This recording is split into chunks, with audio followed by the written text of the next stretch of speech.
That's the wrong shirt. Ah, fuck it.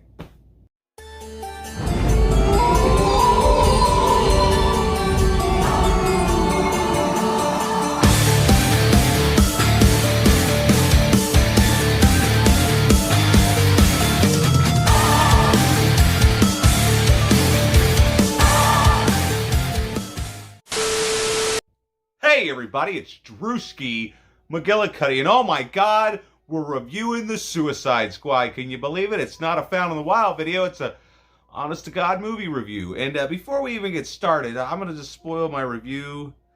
This movie was fucking awesome. And it was way more fucking awesome than it had any right to be. Because I went in, you know, I thought the trailer looked pretty good. I was like, oh, it's like, I mean, the first trailer for the first movie looked pretty good.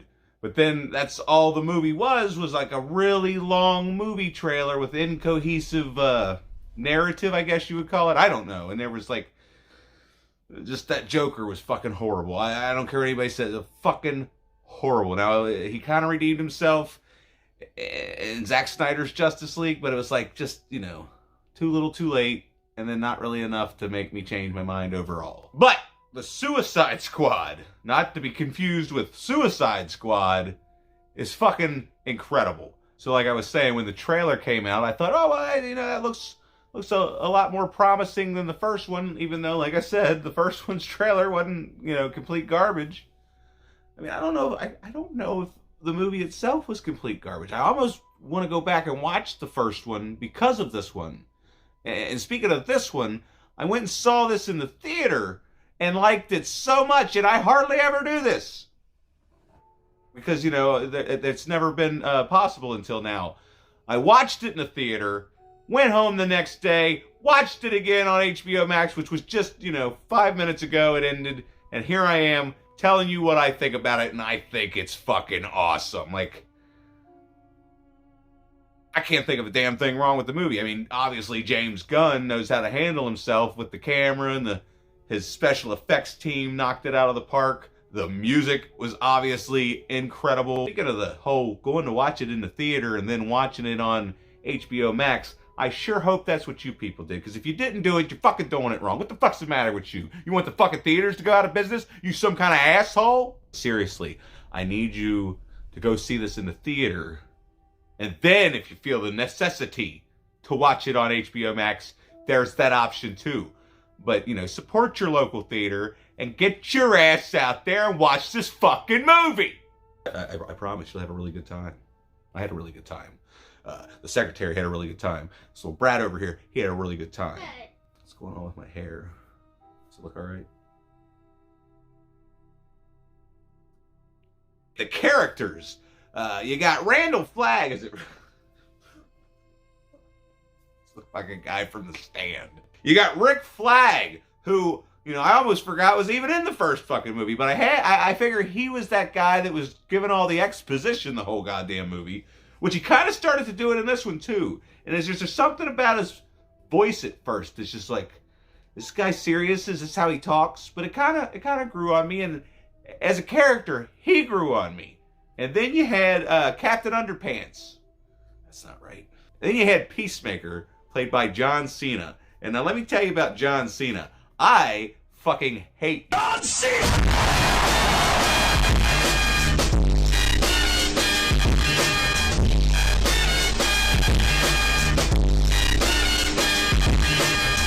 As a wrestler. But as an actor, oh my god. Like, he was in Trainwreck, which was, you know, kind of it had Amy Schumer in it, so what the fuck was I watching that shit for? But anyway, he was good in that movie, as he had a laugh out loud scene. And then he had several laugh out loud scenes in the Suicide Squad. Yeah. What was it talking about? Captain No. Peacemaker. But yeah, him and Bloodsport had this thing going back and forth throughout the entire movie that was just great. Absolutely wonderful. Speaking of Bloodsport, Idris Alba, has he ever let anybody down? I mean, he's probably one of the greatest actors working, especially for the past 10, I guess he started with The Wire, which I've never seen, and I need to watch it. I feel like I need to watch it. Anyway, I don't know what the fuck I'm talking about. Hold on, what's going on here?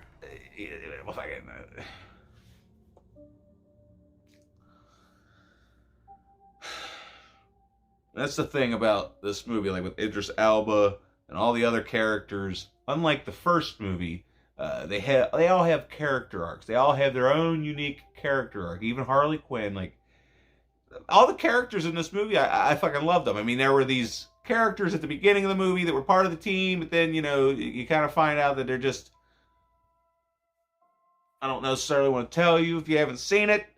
But you know what happens to some of the characters in this movie. They're just, there for body count, I guess. Because there is a high body count in this movie. But that's not what we're talking about yet. We're still talking about the characters. There is, what's her name? The Rat Queen. She's the daughter of the Rat King from the Ninja Turtles. Ratcatcher 2, whatever. What was her real name? Cleo.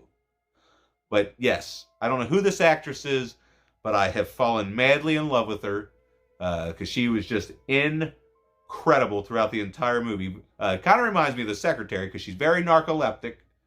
She's constantly falling asleep or she's constantly tired, wants to go to bed or something. She's very narcoleptic.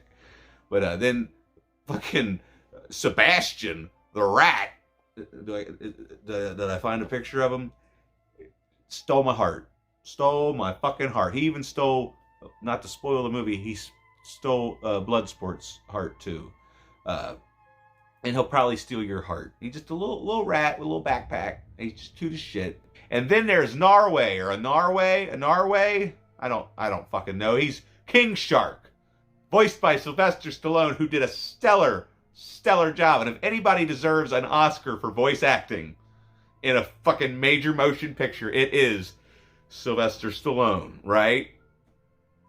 And I don't know who none of these motherfuckers are, especially the Polka Dot Man, because there's the shark, there's the Polka Dot Man, and hopefully that concludes our characters for me to talk about, other than Amanda Waller, who can go fuck herself, because fuck that bitch.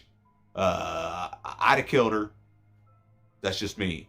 But anyway, these characters, like, they're fucking bad guys, right? They're fucking bad guys. Yet here I am, not knowing who any of them are from Adam. It's the first time I've ever been fucking introduced to them, except for I heard about Polka Dot Man through some fucked up weird Batman villains you might have never heard of video that I watched. But I never knew who none of these motherfuckers were. And here I am, strongly attached to every single one of them. I loved every single one of these characters. Even Captain Underpants. I don't know why I keep calling him that, but yeah, Peacemaker. Because of his tidy whities. Yeah, the tidy whities scene. Like, there's a scene involving some tidy whities, which may be racist. I don't know. Who's to say? Who's to really say? Everything's racist now. You can't even fucking put syrup on your motherfucking pancakes. We're not here to talk about that, though. We're talking about how the Suicide Squad stole my fucking heart. Like, there were so many goddamn scenes in this movie where I just started getting all teary-eyed. Like, this is so fucking touching. It's just so touching. Or it's so fucking sad. Like, why? Like, the shark, right? He doesn't have any friends. He almost eats one of them. And then that's when Cleo decides she's going to be friends with him so that he doesn't eat her.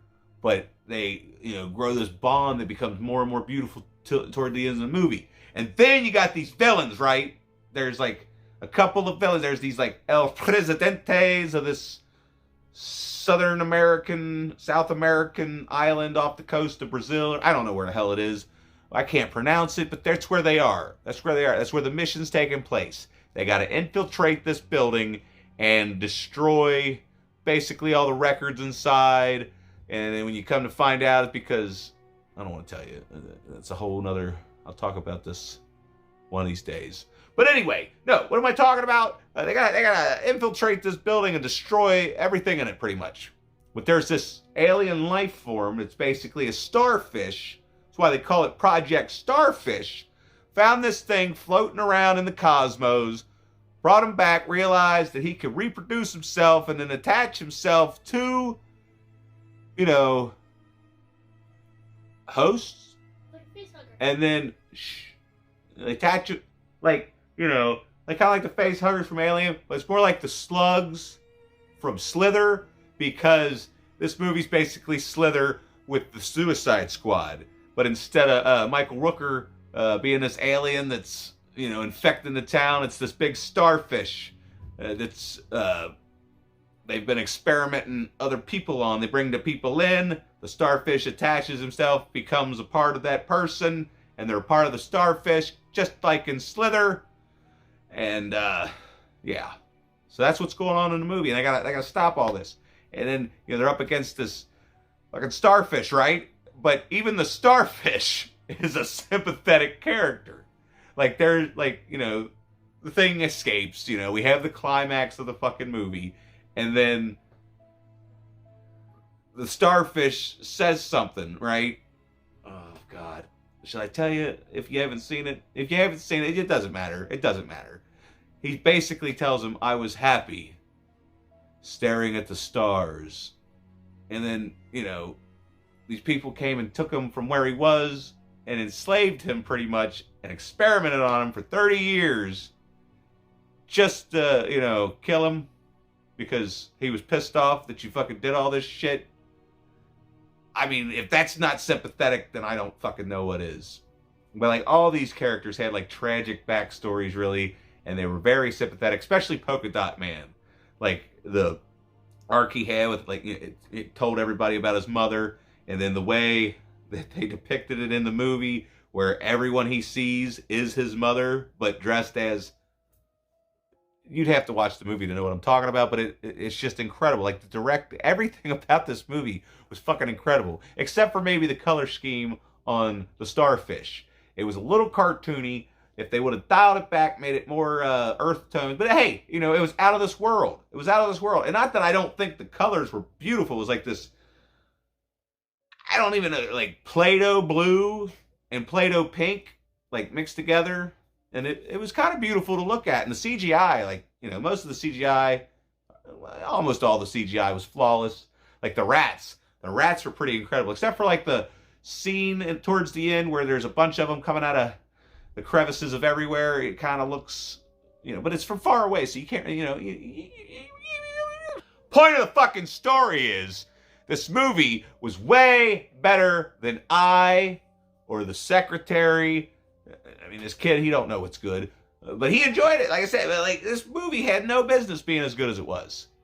I mean, I don't remember the last time I had that much fun in the theater. The last movie I watched in the theater was Nobody, and I had a lot of fun with that. But this movie, like, every couple minutes I was cracking up laughing, or I was tearing up, or I was, getting pumped. Like, the fucking gore and the fucking just, as someone says, Carnage candy is absolutely incredible. Absolutely incredible. And like I said, all the characters are just as lovable as could be. Kind of like me. But, I can't really think of anything negative to say other than the fact that it kind of pissed me off, and I almost got up and walked out of the theater during one part, but that's a fucking spoiler, so I can't tell you about it. Maybe you'll know what I'm talking about. Like, there's this one part, it's just, you're about to throw your fist up and you're like, yeah, motherfucker, fucking super hit! You motherfucker. And then you want to get up and walk out of the theater, but you got to see what happens. And then there's the end credit scene. Like, we didn't stay for it in the theater because they're thinking, well, this is a DC movie, not a Marvel movie, so there's probably not a fucking end credit scene. Well, sure enough. And then that was enough to piss me off a little bit more because it's teasing me. I want to know why, and I want to know what the fuck. Let's get this third Suicide Squad underway. Or just make a spinoff with the survivors of this movie and let them have their own little thing. Because I think that would be great. Because I don't know any other Suicide Squad members. I don't read comics. I'm not a fucking nerd. Okay? So, you already know my fucking rating for this movie. It's fucking awesome. So get your ass out there to the theater and watch it. And then if you feel the need to watch it again, then maybe watch it on HBO Max. And when it comes out on Blu-ray, go buy that shit too. That way you fucking support the local theaters. You're supporting fucking physical media. And then, if you want to be a lazy bastard, not stand up and get your fucking movie off the shelf and just watch it on the fucking smart TV, then you can fucking do that too. There's so many options as to how to watch this movie, so go fucking do it. And while you're at it, make sure to click the fucking like button. Let me know you like this shit. Hit the subscribe button. There's a bell or some kind of dumb shit And then there's something else. You could like and comment, all those stupid things. And then give me $1 over here at patreon.com. And then I'll keep the content coming. Maybe it'll get better. Maybe the fucking quality will get better. Maybe I'll stop yelling all the time. I don't know. But, you know, aside from that, get the fuck out.